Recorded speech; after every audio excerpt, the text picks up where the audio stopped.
Kur'an'da süyü ayatı var değil. Ошону окуп дем салса болобу? Жана чынбы дейт. Болот. Иннеллезине аману ва амилус салихат саяджалу лахумур рахману вудда.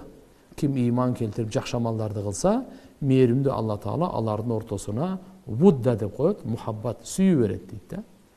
А буну мисалы башка бирөөгө дем салып алып, аны башын бир нерсе кылып алам, андай эмес. Бул жерде ошо иман, амали салих кылса, ортодо мухаббат болот. Арам сүйүү болбойт, адал сүйүү болот. Алгандай акникенин сүйүүсү деген болот. Анан беркиндей деген жок ал.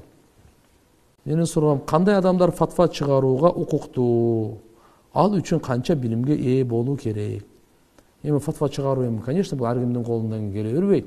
Кур'андын аяттарын билсин, хадистерди билсин, фикхтерди билсин, араб тилдин өзүнүн, машаалла, тиешелүү улумдар бар, балагат илими жана башка илимдери, сарф, нахви илимдери деп эң негизи дагы мына ошол фикхул вакия деп коет, биздеги ошол учурдагы адамдардын өзүнүн урп адаты, каада салтын, менталитетин ошол учурдагы өкүмдү да түшүнгөн адамдар фатва берет да.